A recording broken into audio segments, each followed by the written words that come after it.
Hello everyone, this is the next question. The covering of ovum at ovulation is, these are the four options. So let's understand the structure of the ovum and its covering. Structure of, ठीक है, at ovulation जो है ovum release होता है from the Graafian follicle. So this is ovum and around this is the covering of the ovum. So let's draw first. This here, it is known as perivitelline space.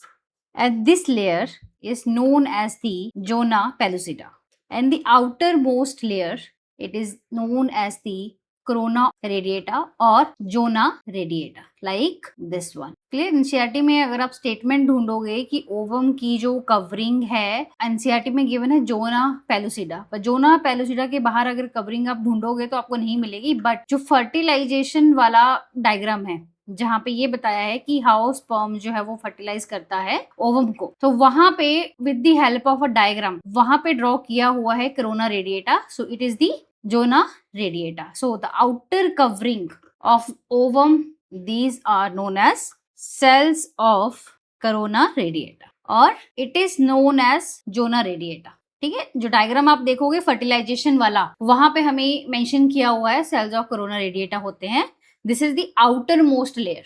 इसके अंदर कौन सी layer होती है? Zona pellucida वाली layer होती है. उसके अंदर क्या होता है? स्पेस प्रेजेंट होता है. So outer layer is this one is the outer layer and this is the thick glycoprotein layer present under the zona radiata. Clear हो गया? अनदर ऑप्शन क्या थे? एंडोमेट्रियम है. एंडोमेट्रियम क्या होती है? यूट्रस की लाइनिंग. पोरोइन क्या होती है? ये भी ऑप्शन गिवन है. It is the extra embryonic membrane. It is the extra embryonic membrane. तो ऑप्शन पे आते हैं. So the answer for this question is the zona radiata. Now move to the next question. Next question is, muscle contraction is initiated by a signal sent by the CNS by the release of. These are the four options. So let's understand the muscle contraction. So muscle contraction का जो signal आता है that is from the CNS.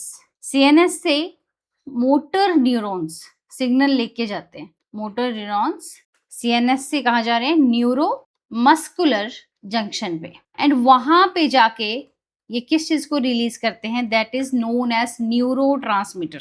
Neurotransmitter को release करते हैं and उस neurotransmitter का क्या नाम है? Acetyl choline. इतना करने से ही क्वेश्चन सॉल्व हो रहा है और एनसीईआरटी में गिवन है. एसिटाइल कोलिन क्या करता है? ये एक्शन पोटेंशियल जनरेट करता है. कहाँ पे करेगा? सार्कोलेमा में. एक्शन पोटेंशियल जनरेट होगा तो कैल्शियम रिलीज होता है. कहाँ पे? Into the sarcoplasm. कैल्शियम का लेवल अगर इंक्रीज करता है उस केस में क्या होता है? It binds to the troponin. Troponin कहाँ पे प्रेजेंट होती है? एक्टिन फिलामेंट में. कहाँ पे होती है? एक्टिन फिलामेंट में होती है ट्रोपोनिन. तो जब कैल्शियम आता है कैल्शियम इसके साथ में बाइंड करेगा. ये चीज होगी. इसके बाइंड करने से ये जो एक्टिव साइट होती है मायोसिन की उसको फ्री कर देता है. It remove masking of active site for myosin. ये चीज कर ली. इस चीज के लिए एटीपी का यूज करेगा. अब जो मायोसिन हेड है, मायोसिन हेड बाइंड करता है active site on actin.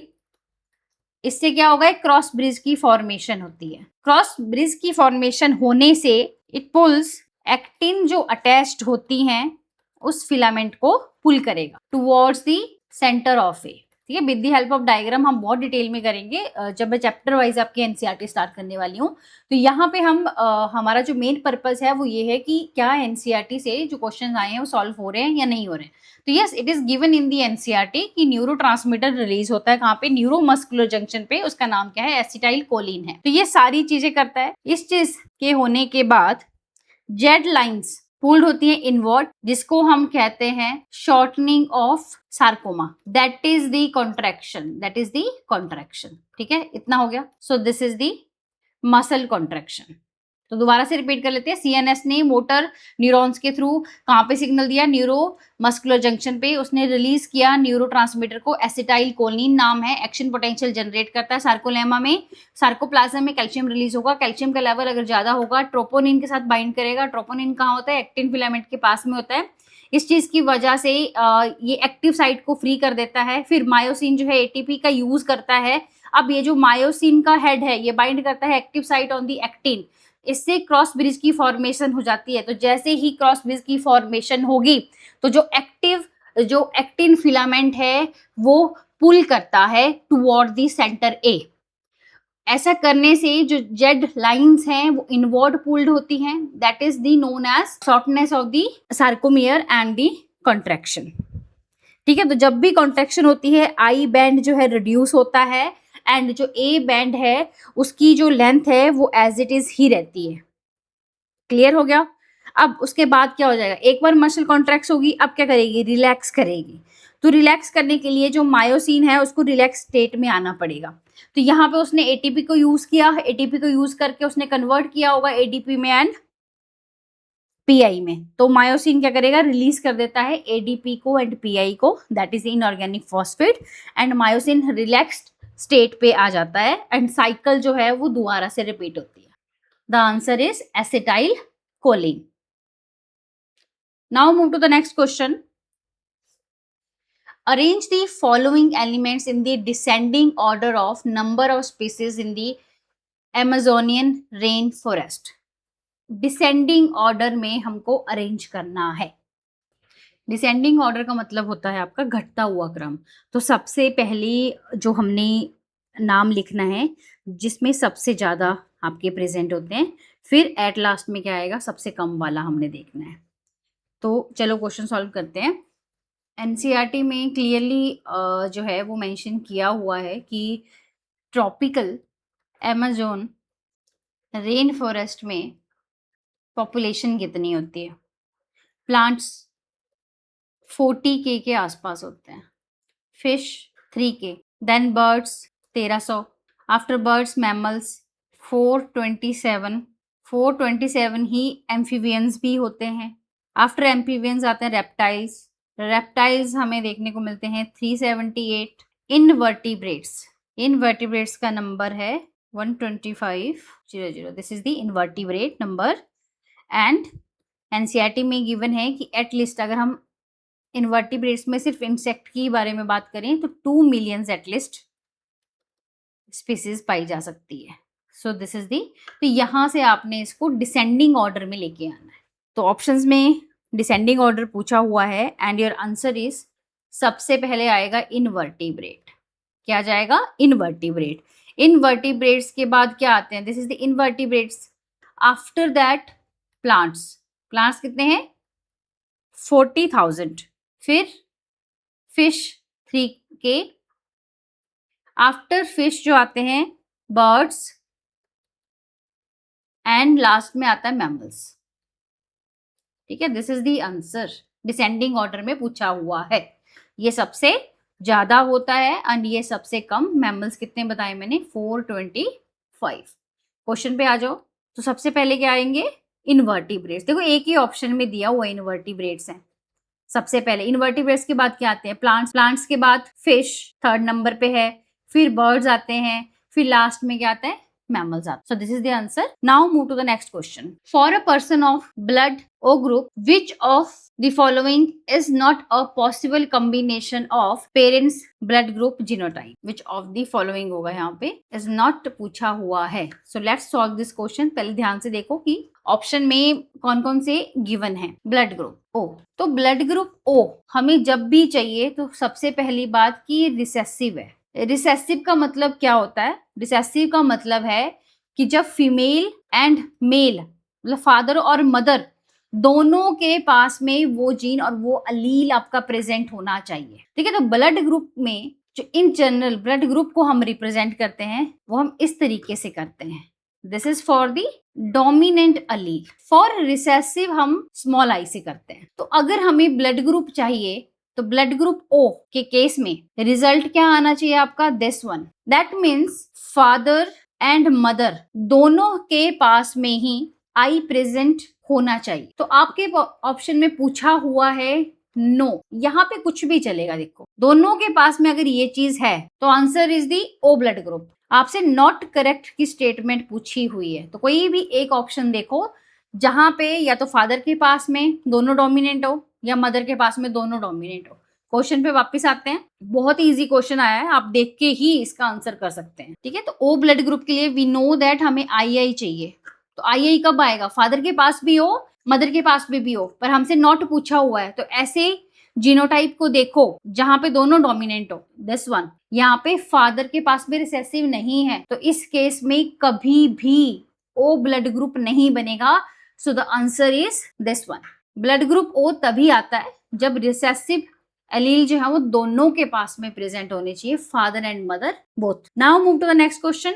Length of stem at the time 0 is 20 centimetre. ठीक है, इनिशियली अगर मैं लेंथ देखती हूं that is 20 centimetre. The arithmetic growth rate is 30 centimetre per day. What is the length of the stem at the end of the 7th day? So arithmetic growth सबसे पहली बात होती क्या है? अर्थमेटिक ग्रोथ कि हम किसी चीज को यहाँ पे जैसे लेंथ के बारे में हम बात कर रहे हैं स्टेम की, तो ये ग्रो कर रही है, इसकी ग्रोथ हमें देखने को मिलती है। ग्रोथ को हम मेजर कर सकते हैं, अरिथमेटिक के थ्रू कर सकते हैं या ज्योमेट्रिकल ग्रोथ हमें देखने को मिलेगी। अर्थमेटिक ग्रोथ में क्या होता है कि ये फॉलो करता है माइटोटिक डिवीजन को। सेल डिवीजन होता है, माइटोटिक डिवीजन हो रहा है, तो 1 से 2 बना, तो दोनों डॉटर सेल में से एक डिफरेंशिएट होके मैच्योर हो जाएगा, बट ओनली 1 डॉटर सेल ही क्या करते हैं आपके continue to divide. So this type of a growth is known as the arithmetic growth. Example जो हम arithmetic growth के अंदर देखते हैं that is the root elongating at constant rate, और यहाँ पे हमें एक linear curve भी देखने को मिलता है।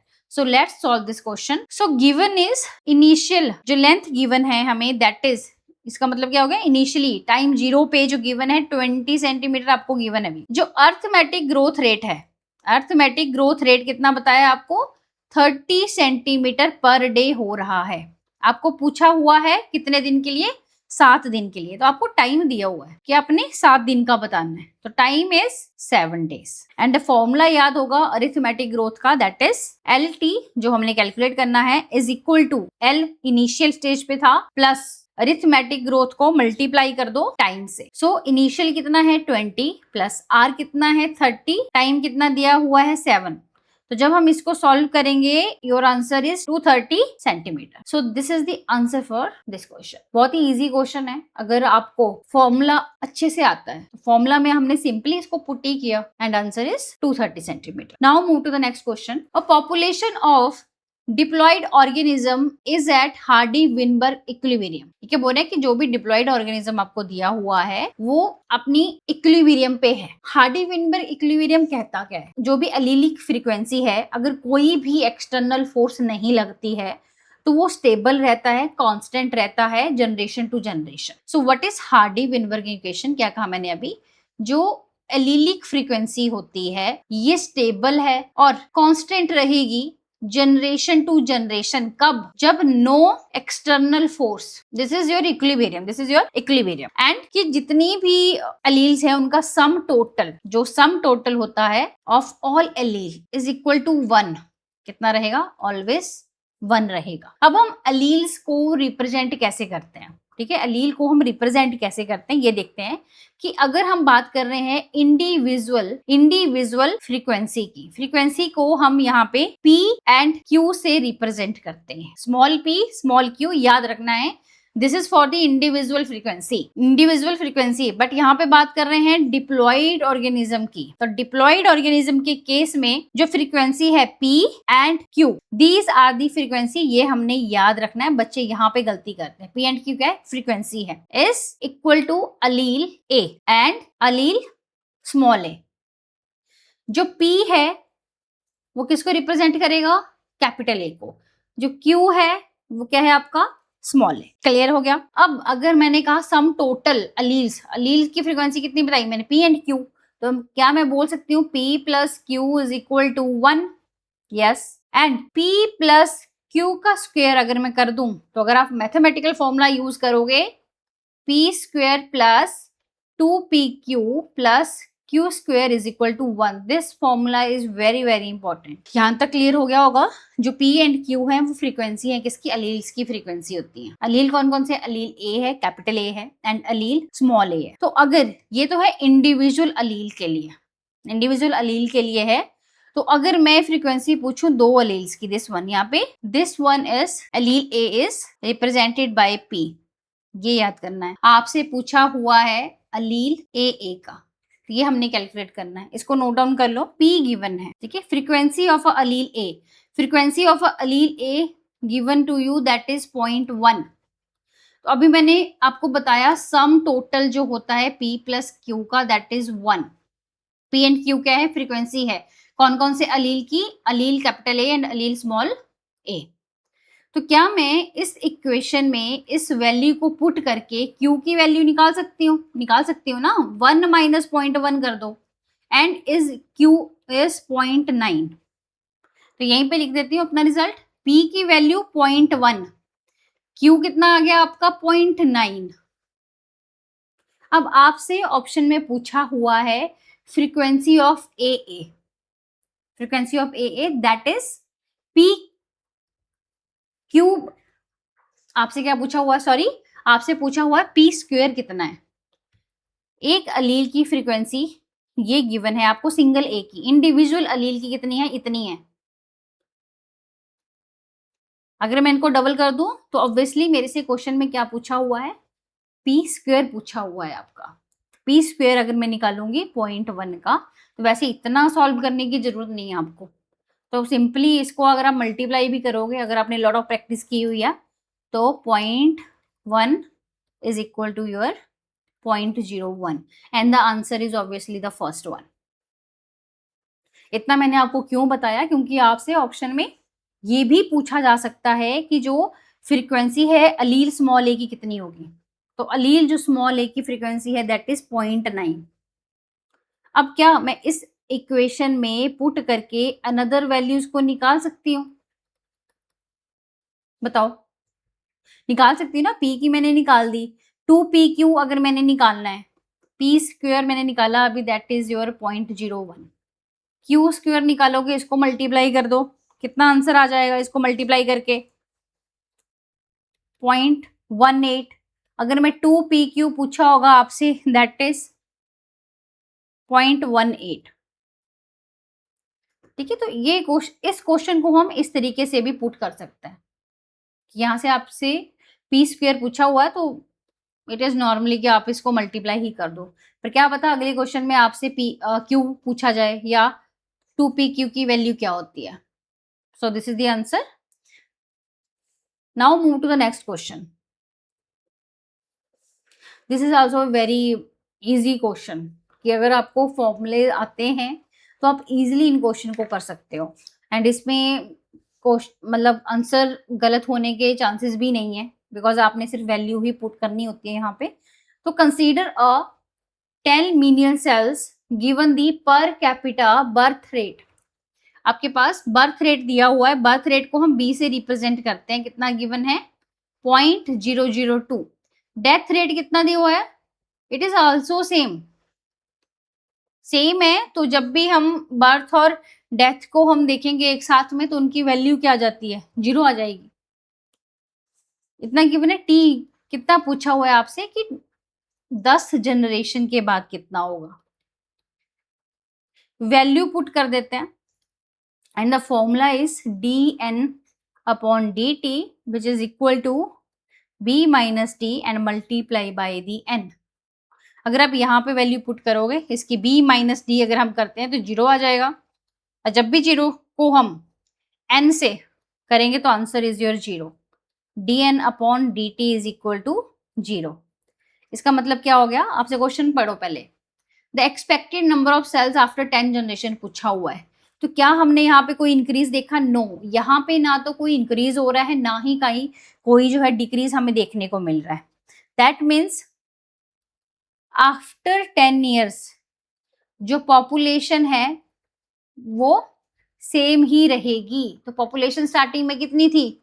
10 मिलियन सेल्स थे। कितने थे? 10 मिलियन सेल्स। इसको हम रिप्रेजेंट करते हैं इनिशियल पॉपुलेशन से दैट इज 10 मिलियन सेल्स। कुछ भी बड़ा नहीं है, कांस्टेंट है। So answer is 10 million cells. Now move to the next question. Select the correct sequence of experiment that led to the gradual understanding of photosynthesis in the green plant. ठीक है, आपने यहाँ पे बताना है सीक्वेंस। एक्सपेरिमेंट का पूछा हुआ है ना कि फोटोसिंथेसिस का पूछा हुआ है। क्वेश्चन को केयरफुली रीड करना है हमने।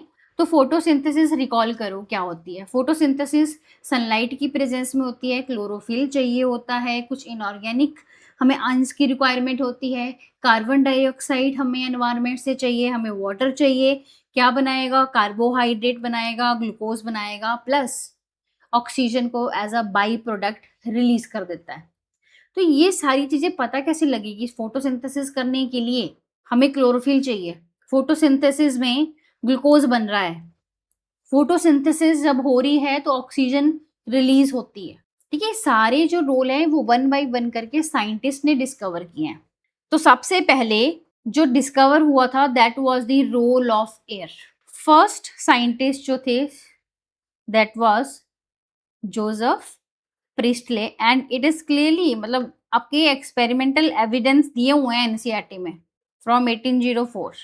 इन्होंने 1770 में रोल ऑफ एयर को बताया था। ठीक है, role of air in growth of a plant. ठीक है, प्लांट की ग्रोथ में एयर का क्या रोल होता है। So this is the first experiment. तो सबसे पहले क्या आएगा, रोल ऑफ अ एयर।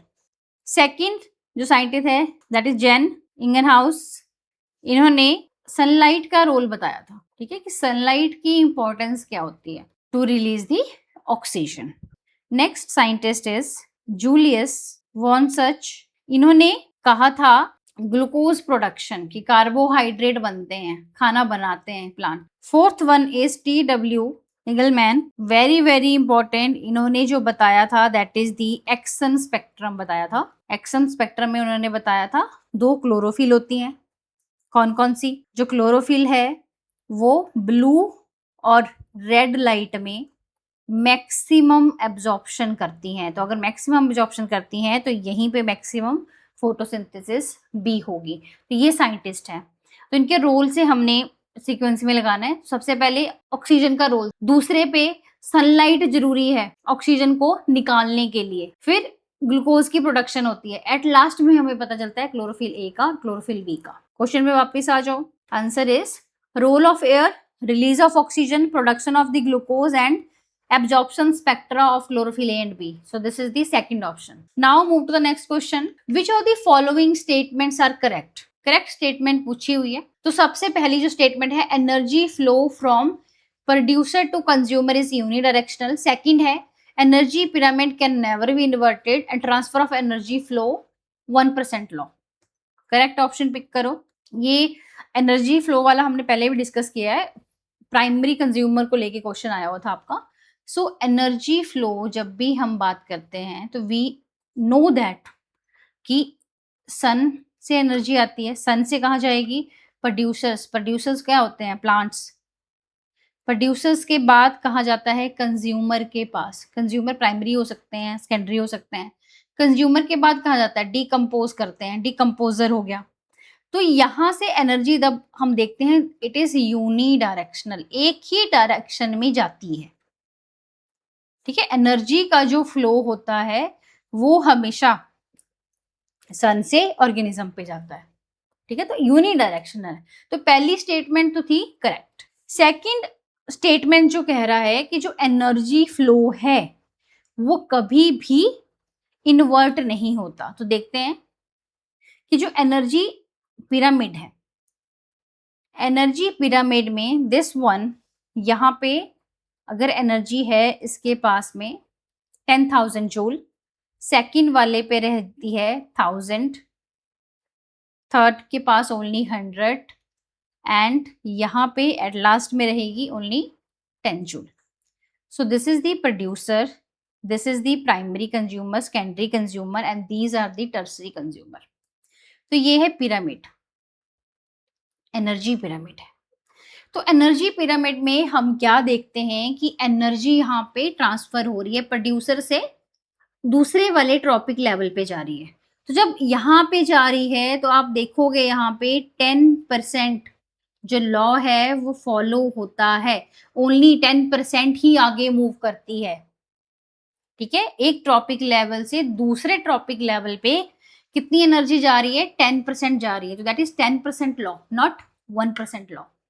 जब बाकी एनर्जी कहाँ गई, ये तो 10,000 जूल है, इसका सिर्फ 10% जा रहा है, मतलब ऊपर वाले के पास सिर्फ 1000 जा रहा है, फिर ऊपर वाले के पास 100 जा रहा है, फिर एट लास्ट में ओनली 10 ही जा रहा है।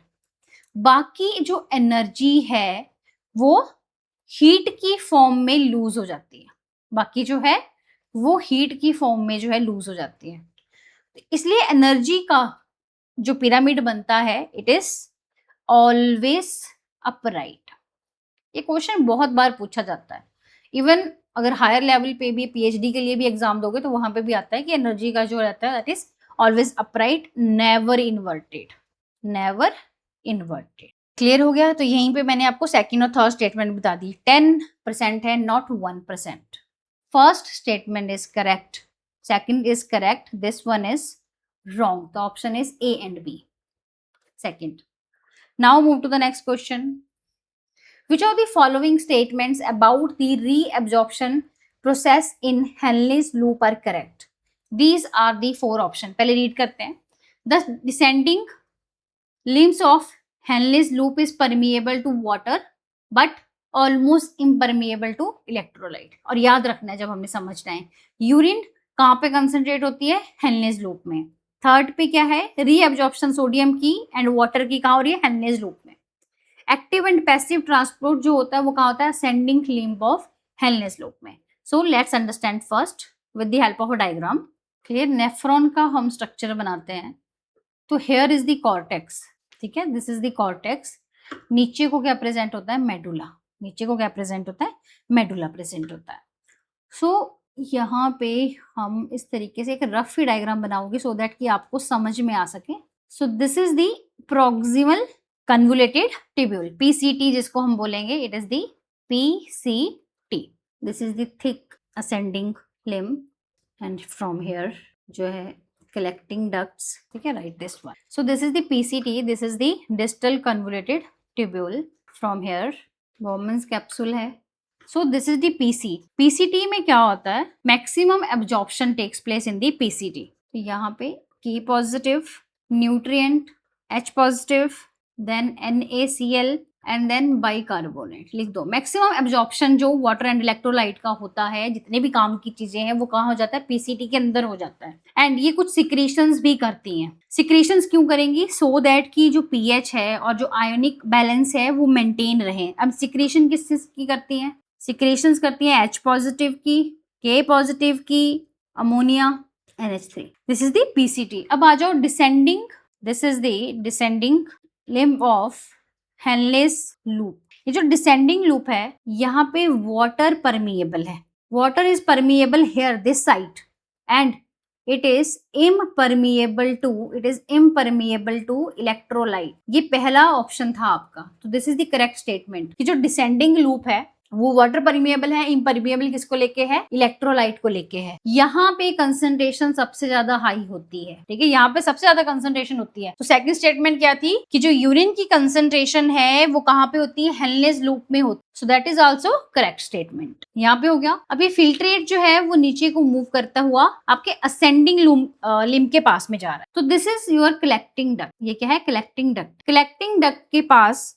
लार्ज अमाउंट में वाटर जो है वो रीअब्सॉर्ब होता है, बिकॉज हमने यूरिन को कंसंट्रेट भी करना होता है, ठीक है। तो लार्ज अमाउंट में हम वाटर को क्या कर लेते हैं? रीअब्सॉर्ब कर लेते हैं। इसी के साथ में जो कलेक्टिंग डक्ट है वो सिलेक्टिव सिक्रीशंस भी करती हैं, ठीक है। सिक्रीशन जो करती हैं that is H positive and K positive की। क्यों करेगी? बिकॉज पीएच को मेंटेन करके रखना है। अब यहीं से यूरिया भी रीअब्सॉर्ब होता है थोड़ा सा, ताकि ऑस्मोलैरिटी मेंटेन रहे। कहां से? कलेक्टिंग डक्ट से कहां आएगा? असेंडिंग लिम्ब के पास में आए। Clear? And this is the thick portion of ascending limb. AL से रिप्रेजेंट कर रही हूँ। This is the thick portion of ascending limb और यहाँ पे NaCl जो है बाहर को आ रहा है मेडुला वाली साइड। And this is impermeable to water. This is impermeable to water.